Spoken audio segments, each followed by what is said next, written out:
Welcome to Learn It All.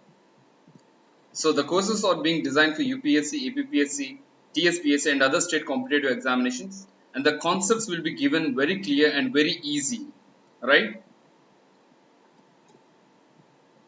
And this is me, Ashok Matcha, the master's graduate from IIT Kharagpur, the Faculty of Science and Technology, Environment and Ecology and International Relations. I teach more subjects as well. And I'm also an author of Science and Technology and Environment and Ecology specifically designed for UPSC. And I also have 3 international research publications on my name. So, the topic we're going to discuss today is the socio-economical implications of COVID-19. Socio-economical impacts of COVID-19. So, yesterday we have discussed about the COVID-19, all about the COVID-19. So, we discussed about the viruses. So, this is the thing which we discussed in the last class, right? The viruses. So, what are the different kinds of viruses which we have? What are viruses? How they have originated?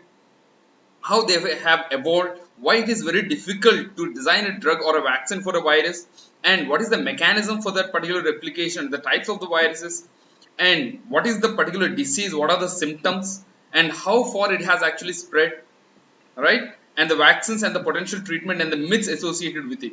So this is the thing which we have discussed about the COVID-19. This is the basic part. But coming to the application part, so when it comes to UPSC, in the mains perspective, so you'll be asked what are the socio-economical, political and ecological implications of COVID-19 on India and the world. So today we are going to discuss the half of the concept, socio-economic. So how the social fabric of the society has completely changed or going to change in the coming days, and how the economical structure of India and the world has been so disastrous by the impact of COVID-19. So these are the two concepts which we are going to discuss today, right? Let's get into the topic.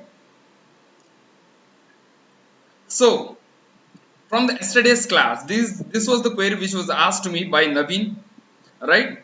Colson plasma therapy. So, what is this therapy? That was the thing which he asked. So, whatever the queries you have in today's class will be discussed in the next class, right? So, this therapy is being designed or have been used to treat many viral infections. So, in this particular therapy, so if a particular person is infected with a particular virus, so against that particular virus, antibodies are being produced because the virus is an antigen. Antigen in the sense antibody generator.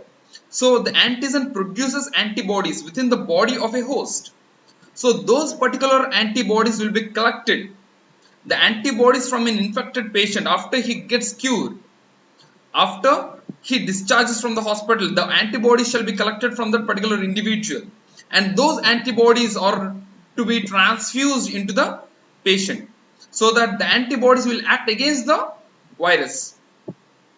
This is the same mechanism which we use for treating the what do you call these, venom, right? Snake venom. So if at all you're bit by a snake, so when the venom is injecting, so you will be taking antibodies that are produced elsewhere, right, to tackle the venom. So the similar way, the antibodies that are being produced in another host are being used in the patient. So this is the kind of passive immunity. This is a kind of artificial passive immunity. Artificial in the sense you are artificially infusing them, right? You are artificially generating the antibodies. They are not naturally produced. And passive in the sense, passive immunity is something where the antibodies are produced other than that of that particular individual. So if the antibodies are produced elsewhere and I am using those antibodies, it is a passive immunity, right? The similar kind of natural passive immunity is the mother's milk. Through the mother's milk, antibodies are being transferred from the mother to the child. That is a passive immunity, but it is a natural process, right? But when it comes to the snake venom or in this Colson plasma therapy, the antibodies are being generated elsewhere and though being transferred to that particular patient, right? So that is this Colson plasma therapy, and it is actually promising therapy to treat the coronavirus or the COVID-19. And this is the pangolin by which we got infected from, right? So we spoke about the intermediate carrier. It is a pangolin. So this is the animal from which we got. So it has got from the bats and we got it from the pangolin. So from this particular animal. Clear? And This is how the antibodies act on the antigen. So this is a particular antigen, right? So when the antibodies are injected, so it will attach to all the epitopes. It will attach to the epitopes. When it attaches to the epitopes, the virus can no longer attach to a particular cell. If it can no longer attach to a particular cell, it cannot go into the cell. If it cannot go into the cell, it cannot infect the cell, and it dies automatically, right? This is how the antibodies act. This is the advantage of Colson plasma therapy. Hope this makes it clear, right? And coming to the social implications, impact on different strata, right? So when it comes to the social implications, immediately after the corona has actually identified that it is a novel virus, so within a very less time it has permanently or in maybe temporarily for a particular time. So here COVID-19 outbreak.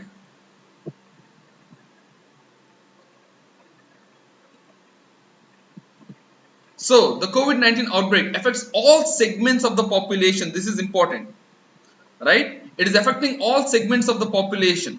So why we are focusing on all segments of the population, irrespective of the age group, irrespective of the poverty, irrespective of whether you're rich or not, irrespective of what your position is, it impacts everyone.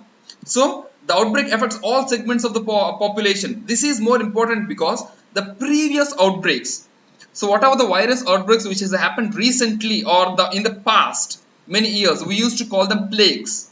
So all the plagues are used to infect more on the poverty or below poverty individuals or the homeless individuals where they do not have any type of protection to them, right? But here, irrespective of whether you are homeless or not, whether you are rich or not, whether you are in a reputable position or not, irrespective of your social strata, right, it affects every person, every individual, irrespective of the sex, right? So the outbreaks affects all segments of the population and particularly detrimental to the members of the social groups in the most vulnerable situations, right? So when we are talking about the most vulnerable situations, so here the few factors comes into the consideration. The population density. So here in the Mumbai, so we are seeing the more number of cases that are being diagnosed, not just because of the reach of the virus, but because of the more number of tests that are being conducted. So more number of tests, that means 13% of the all India tests are being conducted just in the Mumbai or the Maharashtra, right? So because of that, more number of cases are being identified in that particular area.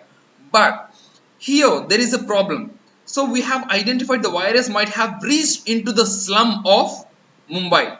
So what if it reaches the slum of Mumbai, Dharavi, the largest slum in the Asia, right? So in fact in the world, one of the largest in the world, right? So what if it reaches the Dharavi? So what if it reaches the slum of India? So if it reaches the slum, because the people are jam packed, so it is pretty difficult to identify who got the virus, and because the population density is so high, so it is very difficult to contain the virus from that particular area. So more people might be infected, so the community spread might be unstoppable, right? So far it is only in the second stage, it is in the local transmission stage. So what if it continues to be the community transmission stage? So if it goes into the community transmission, it becomes very difficult for India to tackle that particular issue, right? So more detrimental to the most vulnerable sections of the society and continues to affect the populations, including the people living in the poverty situations, right? So people in the poverty are being affected because of the poverty they will not have enough nutrition to combat the virus, because the immunity will not be so high in those particular individuals. And the older people, where the immunity is also a serious issue to them, and the person with the disabilities, youth and the indigenous people, irrespective of the strata, irrespective of what you are, so it is going to affect all the people more on the vulnerable sections of the society, right? And early evidences indicate that the health and the economic impacts of the virus are being borne disproportionately by the poor, right? This is what we have spoken about. Early evidences indicated that it is actually affecting disproportionately to the poor population, but it is not just about the poor people, the older people or the youth or the disabled or the indigenous people, whoever the person that may be, so he is prone to the infection. He is prone to the infection, right? So irrespective of the social strata which you have, so you may be infected by the virus. So this is what the slide tells us. And the different social implications with the advent of the virus, right? So since the lockdown, so since 15th we are under the lockdown, right? And we are planning to extend the lockdown to 2 more weeks till the end of the month. So what will happen? What is actually happening because of this particular lockdown, right? So what areas, what sectors are actually growing? What are how the people are being affected by the lockdown? So for that particular purpose, so this is a very important statement, right? So because of the lockdown, because all the people are living together, there is an increase in the domestic violence. There is a drastic increase in the domestic violence against the women, and the child abuse has actually grown, right? United Nations has asked the member nations. United Nations has asked the member nations to take this particular issue very seriously, because more distress calls are being noted. The more distress calls are being noted continuously on every day, and thousands of calls are being received on the day-to-day basis, mostly on the domestic violence and the child abuse, right? This is a serious issue which we have to tackle. So the first social implication is increase in the domestic violence and the child abuse because of the advent of the COVID-19. So increase in the domestic violence and the child abuse, right? And the next one, social implications on the health, right? Social implications on the health, how the health is being affected, how the health of the individual is being affected, how it is being influenced, how the health sector is being revolutionized by the advent of the COVID-19, by the invasion of the COVID-19, by the invasion of the coronavirus, right? So with the corona, so there is a significant increase in the awareness of health and hygiene, right? So there is a significant awareness of the health and hygiene. The people got to know the ways of the virus or the bacteria that are being transmitted from one individual to the other individual, right? The people are being notified continuously to wash their hands. The people are being notified continuously to stay away from a person who is ill, right? Awareness on the health and hygiene has drastically increased because of the coronavirus. And next one, impact of the coronavirus pandemic on the mental health. How the mental health of an individual is being affected.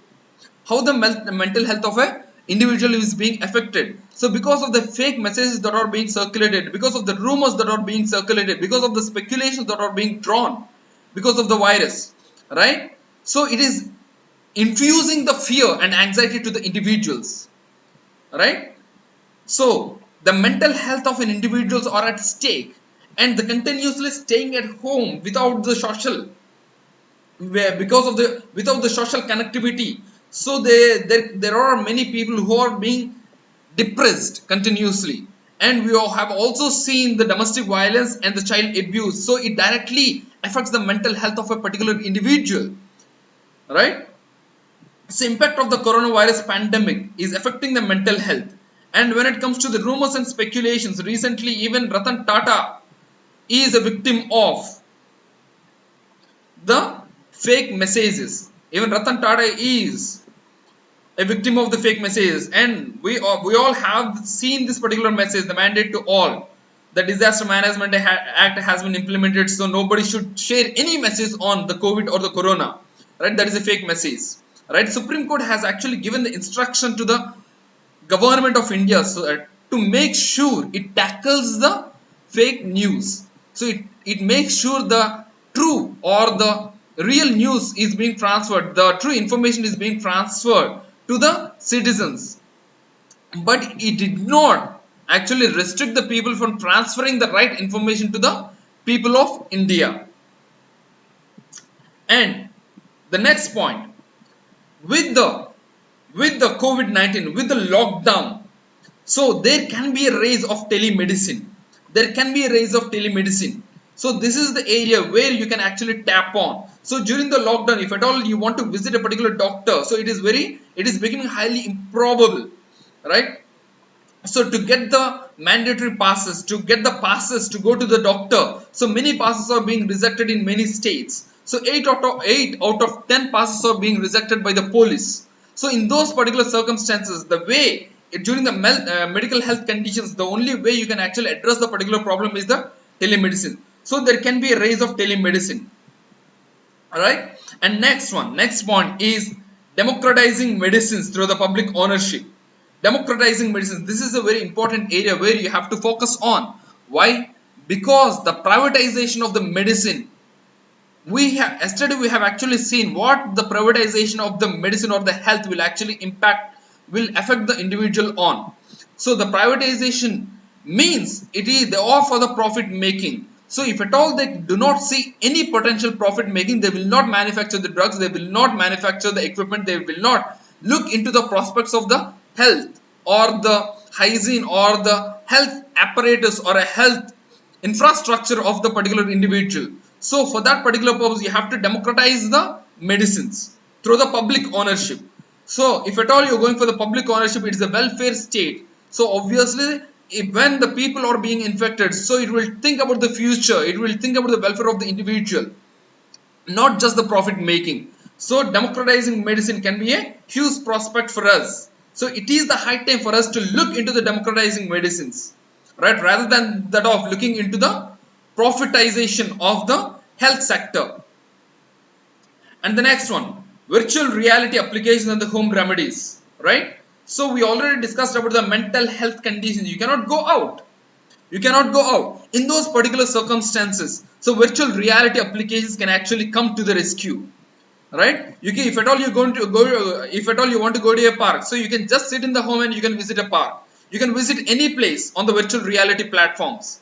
And the home remedies has actually grown the searches for the home remedies, right, to increase the immunity or to how to tackle the viruses, the home remedies. So searches for the home remedies has actually drastically increased.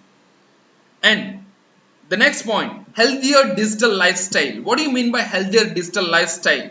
More applications are actually providing you how to exercise, how to make your body work out. So during the lockdown period, so the healthier digital lifestyle is actually progressing very much. So most of the people cannot visit the gym, they cannot hit the gyms, or they cannot do yoga, right? For all those people, so digital applications are actually coming to the rescue. The next one, so social implications at the community level. So we have already seen how the health is being revolutionized, how the health is being affected. So social implications on the health of an individual, right? Now we are going to social implications at the community level. Social implications at the community level, how the community level is being affected. So what do you mean by community? So group of individuals living in a particular geographical area, geographical time. But when it comes to the ecological perspective, so when it comes to the ecological perspective, the community is a region or a place at a particular unit time where every individual, every organism lives and thrives, right? But we are talking about the human community. So how the human community is being changed because of the virus. So first one, the shift of patriotism, right? The previous law of patriotism was with the nation and with the armies, right? Now the patriotism is shifting towards the doctors, nurses, pharmacists, teachers, and every individual who are actually working at the time of crisis, right? So we are in the crisis together. So during the time, during this particular crisis, so obviously it is not just the army which is actually protecting us. It is the doctors, nurses, pharmacists, teachers, everyone who are working round the clock. Even the CVS people or the people who are cleaning the homes, and everyone, utility workers, the small business owners and employees, everyone is actually working together round the clock to combat this particular crisis. So the shift of patriotism has actually seen in these particular days, right? And the next one, decline in the polarization. So we have seen the decline of polarization. What do you mean by polarization? The religious element, right? So the Hindu-Muslim polarization, right? So this particular polarization has completely come down. Now we are in it because the virus doesn't have the religious based discrimination, right? It doesn't have any discrimination whatsoever. It follows Article 15. No discrimination based on caste, creed, religion, race, place of birth, sex. So irrespective of that particular religion, so the virus affects everyone. So we are combating a common enemy rather than combating among ourselves. So there has been a complete decline in the polarization, but recently because of the Delhi issue, right, because of the Delhi issue, so there the few elements, the few sections of the society tried to capture that particular issue, but it has actually come down thanks to the government of India, who has taken the stringent action on that particular issue, right? So there has been a decline in the polarization, because when we are talking about the decline in the polarization, we have to talk about the pre-corona situation into the consideration, right? Because of the NPR, National Population Register, so it has come as if it is a issue between the Hindus and the Muslims, right? So population register of Assam, so it has become a very serious issue, so it became very difficult to combat. So Delhi, the many colleges are being in the lockdown, right? So all the polarization has actually come down because we are facing a common enemy, right? And next one, the return to faith in serious experts. So this is the one other change we have actually seen in the recent times. So return to the faith in the serious expert. Recently we have faith in babas or pseudo gurus or pseudo gods, right? But we have returned to the faith in the serious experts. We are now believing in the scientists, we are now believing in the doctors, we are now believing in the teachers, we are now believing in the serious experts who have an expertise in that particular domain, right? We are focusing on that particular issue. So the return to the faith in the serious expert, I hope this continues. And the next issue is enhancement of the social infrastructure. Enhancement of the social infrastructure. So there has been a gradual increase in the social infrastructure, because so far we have actually seen with the advent of the corona, so where we are actually backing ourselves off, we are actually in the behind the curtains, so where we are not showing the complete potential of. So the health sector, education sector and the other public services ought to be enhanced, right? These are the areas where you have to focus, where you cannot actually ignore, right? So there can be a chance of the enhancement of the social infrastructure from now on. And next important area, religious worship looks different now. Religious worship is totally different. Recently the Ramanavami is totally different, right? And also today the Easter is looking different. Nobody is visiting the churches or the mosques or the temples anymore. The religious worship completely changed, right? Because we have to be in the lockdown. And new reforms are the need of an hour. So this corona, after the advent of the corona, it has actually shown the areas where you have to really improve. So what are the different sectors where the India has to really improve? So what are the areas where it is actually behind the many countries, right? So all the reforms are the need of an hour. So these are the social implications which are focusing. The next one, so we'll be looking into the drawbacks of the Indian health services. So we have seen the social implications on the different strata and the social implications on the different health in the areas of the health and on the community and on the social infrastructure and religious worship and the reforms. So when it comes to the reforms, so reforms are actually needed in the health sector. Why the reforms are actually needed in the health sector? Why? Because we have completely neglected the rural population, right? We have completely neglected the rural population. So there has been an inadequate outlook of the health, right? So the rural populations are at stake. The many villages have the primary health services really far away from their homes. They have to they are actually being maintained with just one doctor. Many villages are being maintained just one doctor. One doctor has to visit thousands of people, which is very problematic. So rural population was completely neglected when it comes to the health services. And inadequate outlay of the health. What do you mean by inadequate outlay of the health? The public health expenditure was just 1.28% of the India's GDP. the public health expenditure was just 1.28% of the India's GDP, where USA is actually spending 18% of the GDP. Right? We are spending very less on the health sector, and our Narendra Modi government has actually aimed to increase this particular expenditure to 2.5 by 2025. Right? And we are actually seeing the social inequality in the health services. We are actually seeing the social inequality in the health services. This data was actually collected from the article of 2018. Right? So where you can actually see the infant mortality rate when all of India is 70, and in the scheduled castes and the scheduled tribes, which is very high, and in the other disadvantage it is 76.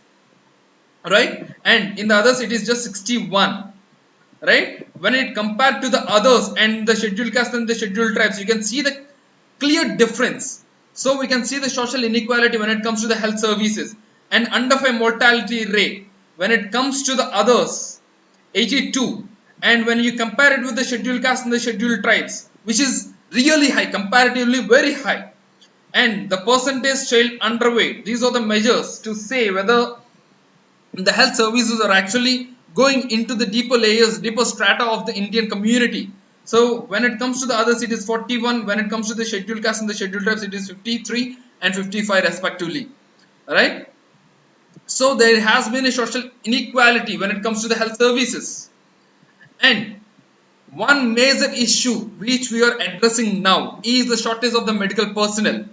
Shortage of the medical personnel. How many doctors are actually present? So, as per the statistics, one government doctor is actually attending 11,000 people on an average. So it is that less. The government doctors are very less compared to that of the other nations. In India, one government doctor in India actually have to attend about 11,000 people, which is highly impossible. Right? Which is more than 10 times that of what World Health Organization recommends. Right?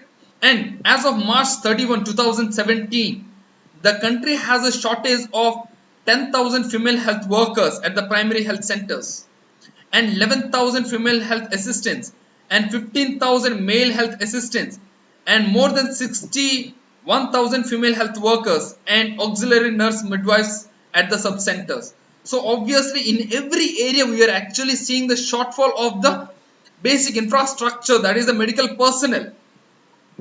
Right? And in India, about 15,700 primary healthcare centers are operating with just one doctor. Right? Only one doctor is actually present in 15,700 primary healthcare centers. So obviously maintaining the public healthcare is at stake. And globally, there are roughly 36.9 nurses per 10,000 people, with variations within and across the region. So globally there are just 36 nurses or 37 nurses per 10,000 people. Right? And these are at the front level defense when there is any health crisis actually comes. So if those people are in the shortage, so obviously it is very difficult to tackle the pandemics like this. Right? And thanks to Corona, it is not that much serious when it comes to the fatality rate. But what if some virus actually mutates and it comes with the same infectious rate as the Corona? Right? So without the medical personnel, we can never have the front line of defense. And as of 2018, there were about 1.56 million nurses in India and 7,72,575 nursing associates. Out of this, the share of professional nurses is 67%, with 3 lakh people graduating every year with a minimum training period of 4 years. So this is the stats. So we can clearly say there is a shortage of the medical personnel in India. Next, shortage of medical infrastructure. It is not just the medical personnel which we are shortage of. So we are shortage of the medical infrastructure as well. So the fewer hospital beds and doctors per 1,000 people than any of those countries. So when you compare the other countries with that of India, we have many, very less than one hospital beds. Specifically, it is just 0.55 hospital beds per 1,000 individuals, right? If at all 1,000 people go to a hospital, so not even one person gets a bed, right? That is the statistics of the India, which is disastrous, right? And the doctor per 1,000 individuals were also very less. It is just 0.7. It is just 0.7. It is not even one doctor per 1,000 individuals, right? That is how less the India is. The China has 3.8 hospital beds and Italy has 3.5, and we have seen how Italy has struggled, which has far more better infrastructure than that of India. How the China has struggled to contain the virus, which is highly advanced than that of India. And data shows 50.7% of the rural population does not have basic hand washing facilities. This is one of the worst, right? Because the very first defense which we can do at our own is just maintaining the hygiene, but 50% of the rural population does not have any basic hand washing facilities, right? Including soap and water, as per the 2017 data. As per the 2017 data, even after these many years after independence, so we do not have basic hand washing facilities to the rural population of India, right? And it was 20% in the urban areas and 40.5% in the for the population overall. And the next one, the population of and the proportion of the population that has been pushed below 1.9 dollar poverty line, right? The many people are being pushed below the poverty line just because they have to take money from their pockets for all the medical expenditure, because we are spending very less on the public health sector. We are spending very less amount of our GDP, less than 2% of the GDP, right, for the public health. So because of that, all the rural population or many people in India have to take the money from their own pockets for the medical health expenditure. So which is actually pushing them below the poverty line. That means there is very less disposable income for their own needs, right? Which is a really problematic issue when it comes to India. Alright, this is the shortage of the medical infrastructure as per the 2019 number of hospital beds per 1,000. Alright, number of hospital beds per 1,000. So you can see the statistics. Right, only the areas where you can see the better statistics are the northeastern districts, right, northeastern states, and average government hospital beds and average as per 2019. And this is for the population more than this is for the population which are greater than 60 years of age, right? Because the corona affects the population greater than 60. For those particular people, how we can actually give the hospital beds, right? So India, the most of the India is actually not doing really great when it comes to the medical infrastructure. It is not just only that, right? So there is a shortage of the personal protective equipment, the personal PPE, the personal protective equipment. That means the gloves or the masks or the basic requirements, where the medical personnel, even the medical personnel getting or not getting the medical infrastructure properly, right? So because of the panic buying, so because of the advent of the corona, most of the people has actually stockpiled the medical infrastructure in their own homes. So because of the rising demand, so there has been a complete shortage of the personal protective equipment. And next one, the basic requirement is the need of the ventilators during this particular crisis, because it causes disastrous breathing issues, right? So 1 in 6 individuals, yesterday we have seen the statistics, 1 in 6 individuals can develop the breathing problems because of corona or because of the COVID-19. So 1 out of 6 individuals needed the ventilators, but we do not have enough ventilators, right? India spends only 1% of its GDP on the healthcare, right? We have already seen, and it has allocated fewer than 20,000 ventilators for the treatment of the COVID-19 patients, right? Only 20,000 ventilators, and we are seeing the lakhs of people are actually dying. And the next, inadequate testing.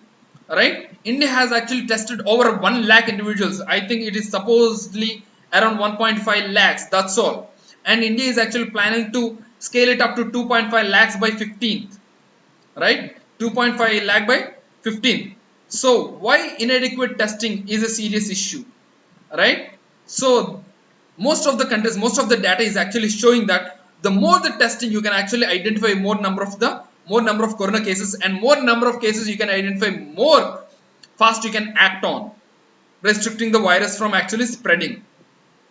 Right? So there has been inadequate testing as well. And economic impact on the world. So here we have seen the social impacts, and one of the few issues we are actually facing with the health sector in India. Right? Hope you are very clear with the concepts. Right? So I'll actually go back to the slides. So what we have seen the social implications, impact on the different strata, and we have seen how the domestic violence and the child abuse are actually increasing with the lockdown, and we have seen the social implications on the health.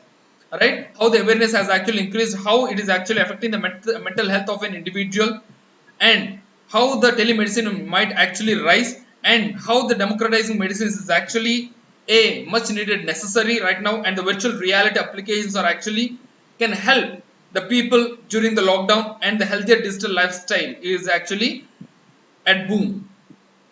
Right? And at the community level, so there has been a shift of patriotism, and there has been a decline in the polarization, and return to the faith in the serious expert, and enhancement of the social infrastructure, and religious worship has actually completely changed, and now the reforms are actually needed in different sectors, and we have focused what reforms are actually needed in the health sector. We have actually identified the problems.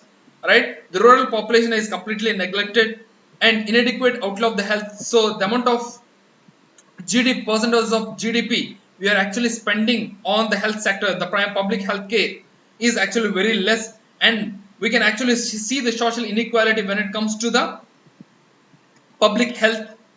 And many drawbacks are, one, the shortage of the medical personnel, and the other is the shortage of the medical infrastructure.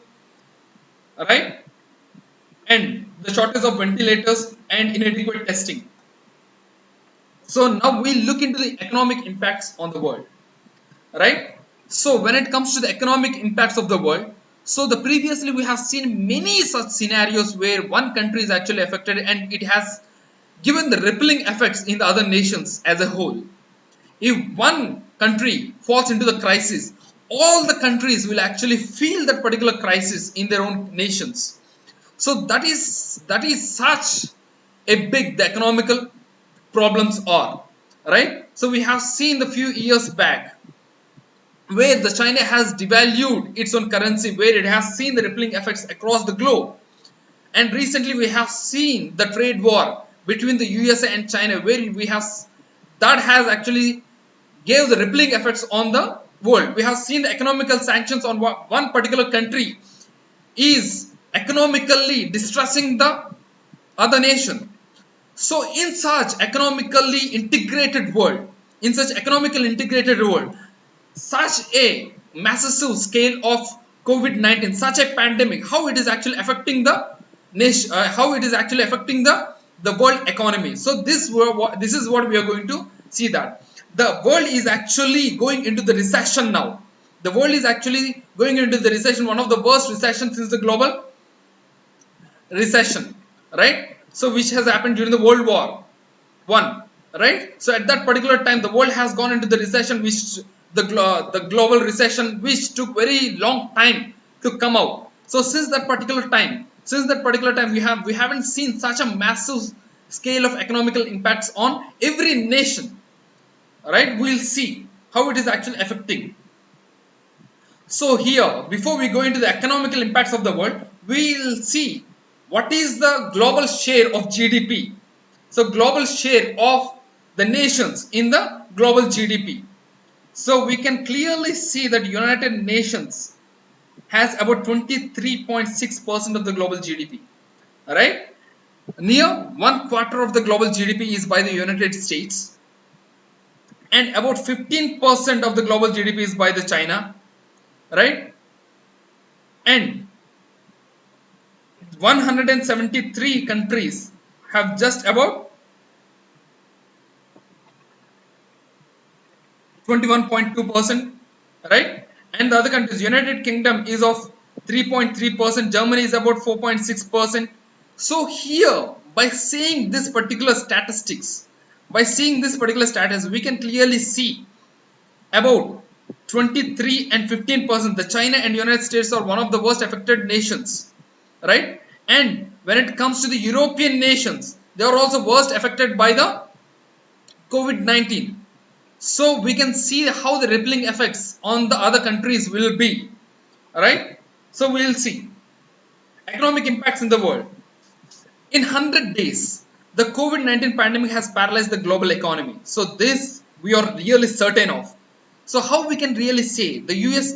So you're saying we are taking the US into the consideration, because so if the US is actually falling down the census, so falling down the economy, so obviously all the countries which are dependent on the US economy will actually see the fall, right? So we are actually seeing 6.6 million Americans became jobless in early April. About 6.6 million Americans became jobless, right? Which is really high. And we can see the census, right? So 500, the fortune companies, the top 500 companies, the census has completely dipped to low on 6 April 2020, right?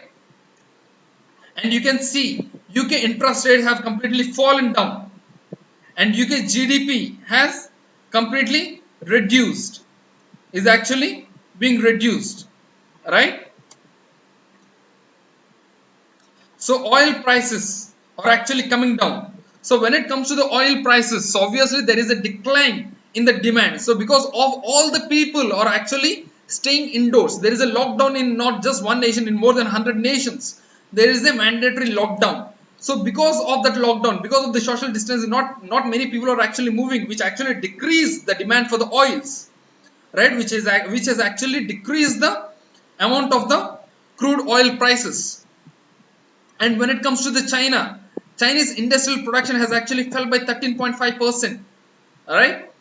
The China, which has a global share of about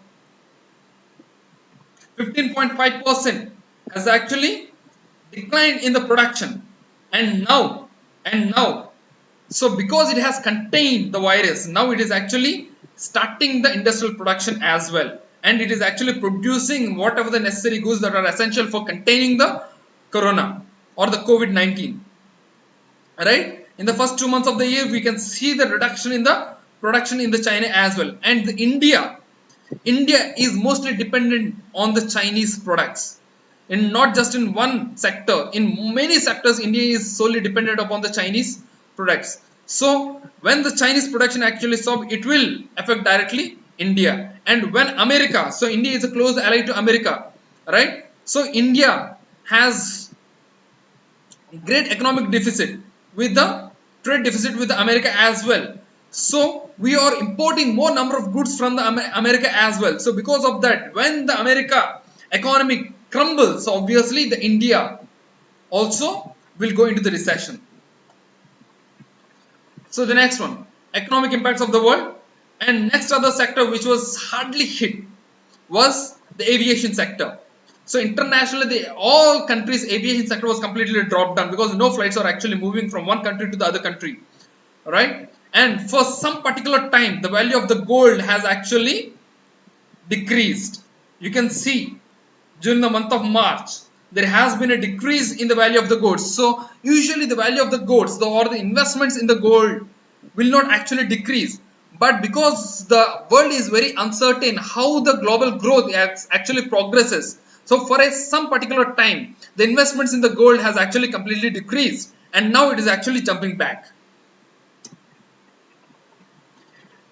Next one,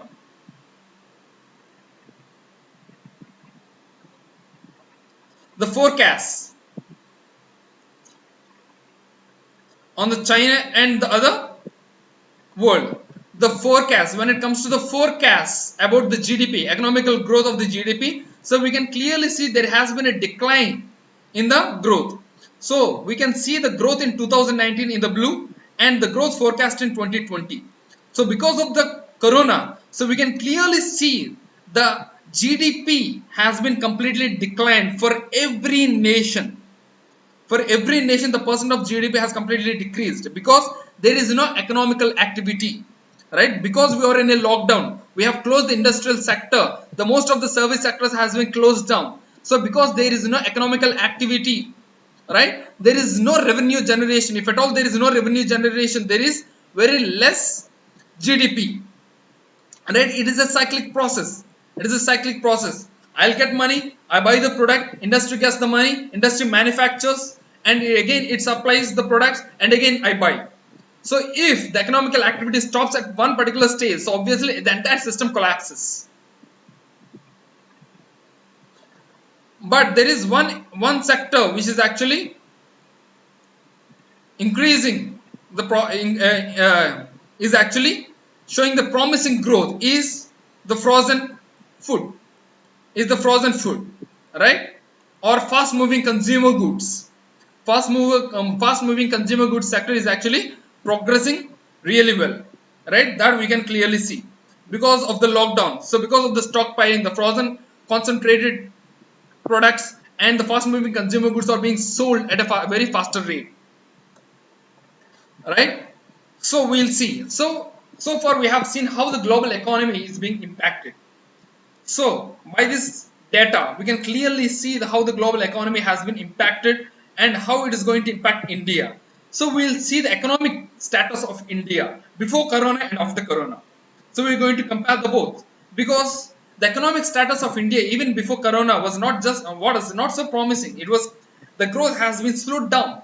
The growth has been slowed down. So since that particular slowed down of the growth, right, how before corona and after corona are going to affect or is going to make a difference for us, and what areas where you have to focus on, how we have to bring back the growth back. So we are going to see that in detail, right? Economy of India before corona, before COVID-19, right? So this has been, that means the last 3 months of 2019 has actually seen, right, the quarterly growth, third quarterly growth, October to December of 2019 has actually seen the lowest growth in 7 years, right? It is just about 4.7%. It is just about 4.7%. So India's first economic slowdown in this particular decade. So we are not doing really great when the corona has actually hit, right? It is just like piercing the wound, right? We are struggling to make the potential growth before the corona, but the corona has actually slapped us back, right? So the India has actually seen the worst economic growth down in the decade, and the GDP growth rate at the constant prices in the recent quadrant is just 4.7, which is the lowest in the 7 years. We have seen before 7 years we have seen the growth of 8%. Since that particular time, so continuously we have seen the decline of the growth to 4.7%. So we'll see the reasons for the decline as well. Alright, just a minute.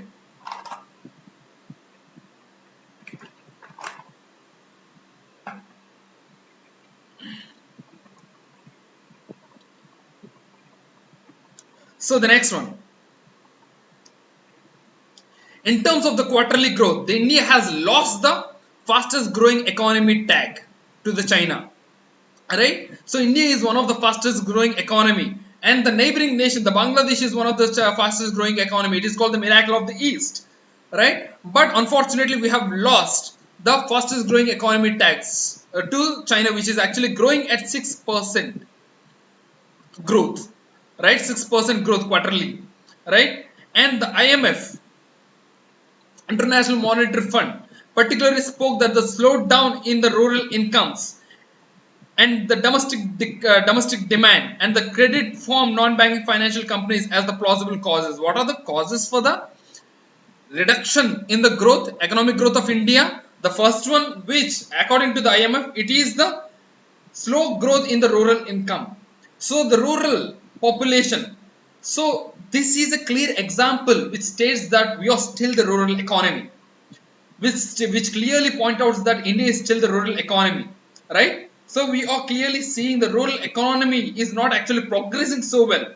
So when the rural population doesn't have enough money for the any disposable income, so obviously there can be economical stagnation, and domestic demand has actually reduced, right? So the economic slowdown is because of the reduction in the demand and the credit from the non-banking financial companies. So non-banking financial companies credit has actually completely reduced. So these are the main reasons according to the IMF. So we'll see the other reasons as well, right? And the steep fall in the manufacturing and the construction and the stagnant private investment which led to the fall of the GDP, right? So it is not just these three reasons. There are many other reasons. The manufacturing and the construction sector has been completely decreased.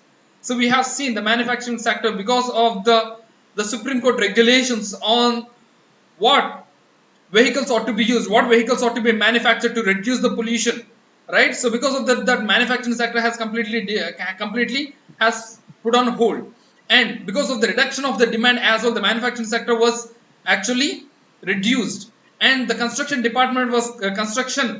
sector was completely blocked down. So there has been not much investments that are happening in the construction sector, and the construction sector is very important for the India. So we'll see in the later slides why, right? And the structural issues you can see very clearly. There are a few structural issues which actually the reason for the decline of the India quarterly growth, right? So what is this? The first effect was the demonetization. So we are seeing the effects of the demonetization. So immediately after the demonetization, there is no disposable income because India was not planned to go for the demonetization. We did not print enough currency to go for the demonetization. So because of the lack of less disposable income, so most of the small, medium, and the small, macro and the medium scale enterprises has actually crumbled at that particular time because of the demonetization, right? MSMEs, so micro, small and the medium scale enterprises have actually declined during the demonetization phase, right? But during the demonetization phase, so we have seen the increase in the collection of the direct taxes, but the next hit the India has actually got is with the GST, right? Next hit the India has actually got in India's the industrial sector and the service sector has actually got is with the GST, right? With the introduction of the GST, right? So we have actually seen the post GST era, we have actually seen the decrease in the percentage of the GDP, right? We have seen the total indirect tax revenue that is being collected is actually decreasing every year, right? Which is a serious structural flaw which the India has, right? Previously the indirect taxes are being collected by various taxes, but here we have combined together as the GST, right? So GST, so with the demonetization and the GST, it has hit the India's growth very much. And the next one is the tight monetary and the fiscal policies. And the next reason and the next structural issue which we have is the tight monetary and the fiscal policy. What do you mean by monetary and the fiscal policy? So we have this monetary and the fiscal policy to combat the inflation, right? So to reduce the inflation. So we have seen the increase in the cost price inflation. CPI has increased, right, in 2013-2014. So the government has taken that into the consideration and it has issued the strict measures to combat the inflation. So because of that, it has made strict repo rate.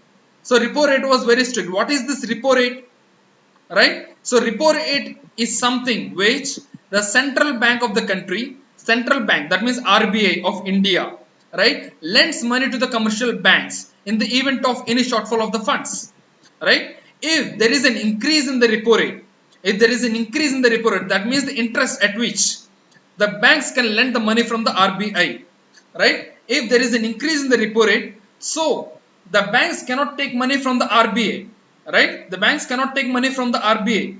So there is less money with the banks for the disposal. If there are less money with the banks, so obviously the people will get lesser loans. The people will have the lesser income, right? So if there is a lesser income, so obviously the economy will be stagnated. So in that way, the tight monetary and the fiscal policies, and also one other reason why it has maintained the stringent conditions is to make sure the fiscal deficit reduces, right? So why it has maintained the tighter monetary and the fiscal policy is to reduce the fiscal deficit, right? What do you mean by fiscal deficit? How much money you have, how much you are spending, right? If at all the money you have is less than the amount you are spending, that is a fiscal deficit, right? So the amount of money you have is less than the money you are spending, that is a fiscal deficit. So the fiscal, to make sure the fiscal deficit is actually reduced, we have maintained the tight monetary and the fiscal policies, which actually affected the growth of India. And the next one, crude oil prices. And the next one, crude oil prices, right? So after Narendra Modi has come to the power for the 3 years, for the first 3 years, there has been the reduction in the crude oil prices, which actually facilitated the government very much. But later on, the crude oil prices has actually increased, which actually added much stress to the India, right? So we have to buy the oil, we have to depend on the unstable West, right, for the crude oil prices. So when the crude oil prices increases, so obviously there is a stress on the forex reserves on India, right? If the forex reserves decreases, so obviously there is an economical crisis on India. So the next other reason is the crude oil prices, right? Even though the US-China trade war has actually helped India for a bit, but the increase in the crude oil prices is always a problematic to India. This is the reason where I have spoken to my students in the class, right? So we are investing in the far east region of Russia for that particular purpose, to make sure so we become independent on the unstable West. And the next one, financial sectors, non-performing assets has actually increased, right? Non-performing assets, right? So the ratio of the non-performing assets. So when you talk about the non-performing assets, you gave a loan but it is not providing any revenues to you, those are called the non-performing assets, right? So this non-performing assets ratio is very important to make sure the financial health sector is really robust or not. And NPA ratio is nothing but how many loans you have given, how many of them are the non-performing assets. So that is the ratio which you calculate. So we have seen in 2018 the non-performing assets ratio is just 3.9, but now at present the non-performing assets ratio is 9.1%. 9.1% is the non-performing assets ratio. So it has actually added stress on the non-banking financial companies. It has added stress on the non-banking financial companies. This is the sector which has actually seen the effect of the non-performing assets directly, right? Because the non-banking financial companies doesn't have enough revenues, so that has actually become stagnated. So the next one is the financial sector is in a mess, right? And the next one, farmers' empty pockets. Farmers' empty pockets. So obviously the farmer is not actually having enough money on his own. So because of the growth, so obviously because the rural economy is very important for the India, because we solely depend upon the rural population, because we are still an agrarian society. About 50 to 55% of Indian population is still working on the agrarian sector. So if there is less income that is being generated to the rural populations, obviously India growth rate decreases. So in 2018-2019 we have actually seen just 3.7% of the growth rate, in the rural basis, right? And which is why total private consumption is actually slowed. So we are talking about the demand has decreased. So how demand has decreased? When the rural population doesn't have enough money, when the wages are actually growing at a very slow rate, so the private consumption will actually decrease. What do you mean by private consumption? The private consumption is nothing but the household consumption. So we are the large population of the rural population. So the household, the amount of purchases the household makes. So GDP is nothing but the gross domestic product. How much produce they are actually buying. This is what we are calculating. So if they are buying less, GDP decreases, right? So which is actually affecting the private consumption, right? Which has actually decreased the private consumption of India. So because of the lesser income of the farmers, all right? And the five factors put together, the first being the demonetization and GST, right? The markets expert says that November 8 2016 event has initiated the curtailment of the consumer spend in the country. The amount of money the consumers are spending is actually decreasing, right? Which is actually decreasing the amount of the GDP, right? And the next one, consumer demand slump. The India still the rural centric economy we have discussed. Rural centric economy, the proof of which was witnessed this particular time as the rural economy slowed down. So obviously it was felt by the manufacturers and the tractor manufacturers and the fertilizers manufacturers, and it has spread to the other industrial and the service sectors as well, right? And the real estate slowed down, right? And of all these things, the India was hurt the most by the real estates, because most of the people, the employment, right, about 40% of the people are actually being employed by the real estates, right? So in the construction sector, when real estate slowed down, most of the people loses the livelihood, right? And the next one, lesser jobs. It has recorded just mere 5% rise in the regular jobs, which provide the social security. So when there are lesser jobs, so obviously there is less social security, less amount to spend actually, right? And the lower investments, right? The foreign institutional investors have actually withdrawn about 15,000 crore from the Indian markets in 2018-2019. So who are these foreign institutional investors? These are the people who are actually investing, who are not staying in India, who are staying in other nations, who are not actually staying in the home country. So because of the ambiguity of the Indian growth, so obviously they have pulled the money out of India. So because of these factors, so India is actually seeing the reduction in the growth. So it has seen the very slow pace at which the India is actually growing, right? So we've seen the 4.7%, which is the least in the past 7 years. Now we'll see the economy of the corona, right? Hope you have time for about 15 or 20 minutes more, right? So the economy structure of the corona, right? So the economic survey released by the finance minister or Nirmala Sitharaman, right, has projected the growth rate of about 6 to 6.5%, right? That was the projection, but the projection was not what we are going to see, right? Because of the corona, it is going to be very less. So as per the World Bank report, the India GDP growth for the fiscal year 2019-20 was estimated at just 5%, right? Was estimated just at 5% rather than what we have forecasted, 6 to 6.5%, right? And is forecast to slow down to 4.8% for the current fiscal year 2020-21, right? Economic growth of the country could stand at 5.1% for the fiscal year, so which is very less than what we have anticipated. So initially we have anticipated that maybe in the coming years in 2021 we can see the growth of the Indian economy, but with the corona, the World Bank is actually estimating the estimates, and the actual scenario will be a total mismatch. And the sectors contributing India's GDP, right? What are the sectors which are actually the true contributors of the India's GDP, right?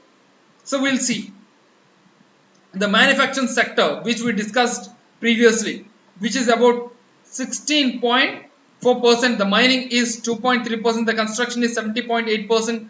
The trade, hotels, restaurants, which are seriously hit. The trade, hotels, and restaurants are seriously hit because of the lockdown. The tourism industry was actually hit by the lockdown, and aviation industry was actually hit by the lockdown. And transportation, the transportation was also hit by the lockdown, and these have shut down almost entirely for 21 days, which alone will reduce the GDP of economy over 365 days by 2.5%. So these particular sectors alone, which were hit, which were completely closed down for the past 21 days, right, will actually decrease the amount of GDP by 2.5%. The next one, loss of output would be even higher if the shutdown of these sectors is going to increase. So if the shutdown of these sectors reduce GDP in other sectors through the backward and the forward linkages, because all the sectors are not isolated sectors, every sector is linked either in the forward or the backward way, right? So because of this, so because of the disruption, because of the stoppage of these particular sectors, the other sectors may also be affected, and that will actually further reduce the amount of GDP the India can actually get in the next year, next financial year, right? And employment, the next important aspect is the employment. So the reduction of the employment, reduction of the disposable income, reduction of the disposable income, the reduction of the demand of that particular goods, demand, reduction in the demand, reduction in the supply, and the industrial sector again decreases, and which will in turn affect the GDP of the nation. So we know that all the circle, right? So we'll see the employment. The same sectors which we have discussed previously, taken together, also accounts for about 2/5 of the total employment. So what of the sectors which we discussed previously, those sectors will account for about 2/5 of the total employment. Right? Manufacturing about 12%, the mining 0.4%, construction about 11%, and trade, hotels, restaurant 12%, transport 4.8% of the employment. Right? So obviously employment will be hit because all these sectors are closed down. It is unlikely that they will receive any salaries, right? If they do not receive any salaries, obviously they will not have any disposable income, right? And the next one, the construction, trade, transport, hotels, restaurant employ a total of about 132 million people, right? These sectors are employing 132 million. Of these, only 5% have the regular employment. Only 5% have the regular employment, where 127 million are self-employed, casual labor, or informal workers. So the informal sector of India is the worst hit, right? And the next one, the manufacturing and mining employ about 58 million. The manufacturing and mining, so which is about 25 million, or the contract workers. So they may not receive any wages at all. The contract workers may not receive any wages at all. So it is very difficult for about 1/3 of the Indian labor force, right, to maintain their basic livelihood. To maintain their basic livelihood, right? So now we'll go into the dissection of the different sectors. The first, going to the chemical industry. It is found that 20% of the production has been impacted due to the disruption of the raw material supply.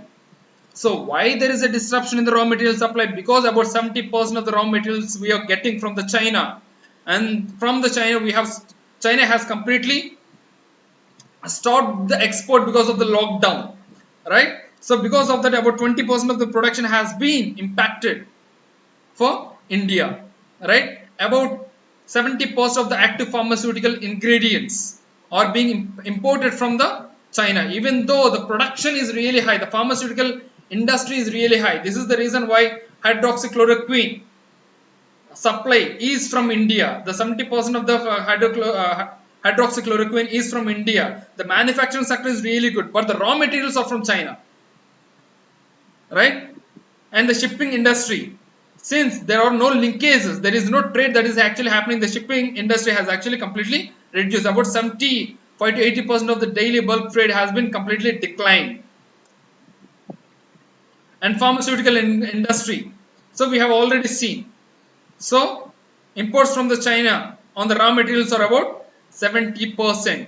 So if at all we do not find the other importer for raw materials or the active pharmaceutical ingredients, so during the time of crisis, the Indian pharmaceutical sector may actually struggle a lot, right? And the sectors such as tourism, aviation, hospitality, and trade are actually facing the severe disaster because of the lockdown, right? So about 585 international flights cancelled in India, about 35% fall reported in the restaurant business, 15% decline seen in the mobile shipments in January to March, right? And the next one, sectors battling the odds. So we have seen the sectors which are actually struggling a lot, right? Which are actually affected by the COVID-19 or because of the corona. So there are a few sectors which are actually showing promising growth. So what are those sectors? The first being the medical and healthcare sector. The first being medical and the healthcare sector. Because of the increased demand of the masks, sanitizers, the gloves, the medical and healthcare sector is actually progressing really well, right? And also it can be noted that about 15 firms have received permission from the government of India to produce the PPE, personal protective equipment, right? So we have already said personal protective equipment is really scarce with India. So India has given permission for 15 firms to function during the lockdown to make sure the scarcity is actually met, right? And all these companies have been given permission by the government to produce surgical gloves, goggles, hand sanitizers, clinical dump bags, etc. Right? The medical and the healthcare sectors, the few industries are actually showing the promising growth. And the next one, fast moving consumer goods. This is one other sector which is actually showing the promising growth, right? Because of the stockpiling, because of the lockdown, because we cannot go out. So most of the people are actually stockpiling the fast moving consumer goods. Fast moving consumer goods are the packed food material. All the packed food material, the stored food material, right? So that is actually increasing in the past few days. And the next other sector which we are all depending on is the e-commerce and the online grocery delivery services. The government has given the permission that the online grocery delivery services can actually function, right? All the groceries will actually reach to your homes. You do not have to come out to buy the groceries as well. So for that particular purpose, e-commerce and the online grocery delivery services are actually growing at a faster rate. And other sector is the online content consumption. So because we are staying at homes and continuously, and the most of us are at present jobless, right? We are utilizing more amount of the content, right? We are utilizing more amount of the content, right? Since the lockdown. So there has been a sharp rise in the usage of the Netflix, Amazon Prime, or the Hotstars, or the data. There has been a data surge in the past few days during the lockdown, right? How we are going to address this particular crisis? The way forward, how we are going to actually address this particular crisis? So for the economy, the sooner the lockdown is lifted, the better. So that is for sure. That is for sure, because the complete lockdown all of India is not actually promising for the growth of India, for the economy of India. So when you take the economy as a perspective, when you take just economy as a perspective, the faster you lift the lockdown, the better. But so we cannot compromise on the livelihoods. So we have to make sure what areas or what places where the lockdown can be lifted, or what are the precaution measures that are to be taken down. Because if at all the lockdown is not lifted, the India has been facing the constitutional crisis as well with the migrant workers, right? That we are going to discuss in the next class in the political aspects of corona. So because of less disposable income, most of the people will actually die of hunger, right? Because of the lack of immunity, because of other diseases. So because of that, for the well-being of the people, we have to make sure the economical progress actually happen. And restarting the economy and coordination with the state government, manufacturing firms is essential.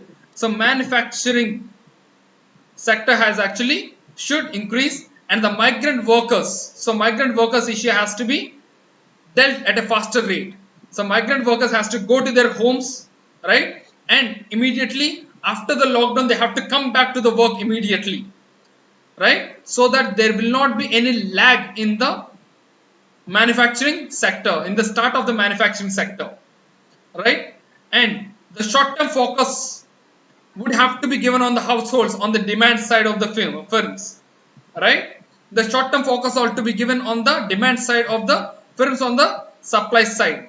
So obviously, because we are seeing the rural economy, rural people have very less disposable income, so obviously we have to make sure they have the disposable income through the direct benefit transfer. The government should make sure the direct benefit transfer goes to the people of India. Through the direct benefit transfer, they will have the disposable income, so that we can actually stimulate the economy, right. You have to stimulate the households on the demand side and the firms on the supply side, right. And the poor people ought to be identified, right, and the cash support ought to be provided about 6,000 per month for about 3 months, right, to stimulate the economy. So it is as per the Manrega, right, Mahatma Gandhi National Rural Employment Guarantee Act, as per the 200 per day. So 6,000 rupees ought to be given for 3 months to stimulate the economy, right. And in addition, the supplementary fee ration of about 5 kgs sweet, the ration is to be given as well, and 1 kg of the pulses per month about 3 months should be tripled. The government stocks of wheat and the rice exceeded stocking norms by 55 million tons, right. The stocks have been increased, so they have to be given to the poor, right. And for micro, small and medium enterprises, most vulnerable of these shutdown. So obviously most of the industries which are most vulnerable or most affected by this lockdown or demonetization or the GST, or the micro, small and the medium enterprises, right, those should be given the liquidity support, those should be given the loans, so that they can revert back into the economy, right. So mudra loans ought to be provided, so there has to be given the lenience to pay the loan amount, or the new loans ought to be given to them, right, to stimulate the micro, small and the medium enterprises. It is essential for the government to set aside the conservationism and to provide the fiscal stimulus that at a range of 6 to 10 trillion, about 3 to 5% of the GDP. So obviously the fiscal stimulus. So when it comes to the fiscal stimulus, so because it is a demand, so demand has been less than because the people doesn't have enough money to procure the goods and services, to go for the goods and services of India. So obviously you stimulate the economy by infusing the money into the market. To infusing the money into the market, that is the fiscal stimulus. That is the fiscal stimulus, right. So because of the fiscal stimulus, either by reduction of the income taxes or the taxations, or by the wage revisions, the one way or the other, you have to make sure the money with the people are actually increases. So in that way, fiscal stimulus plan has to be started, and the monetary policy would be needed to bring the interest rates by 1 to 1.5% points, plus the quantitative easing through the RBI lines for the credit to the banks to assist the large firms. So obviously the fiscal policy and the monetary policy ought to be revolutionized in such a way that you stimulate the economy, right. So we have actually seen completely about the socio-economic impacts of corona and how we can come out of the crisis, right. So we have ended this, and if at all you have any queries on the topic we have discussed so far, please put on the comments below, right. And for the queries, you can actually join this particular Telegram group, or email me at indigenIAS@gmail.com, or you can find me on the Facebook or wherever you want, searching my name. And please do like, share and subscribe if at all you really like the content, so that I can make more better videos. Alright, see you, bye everyone.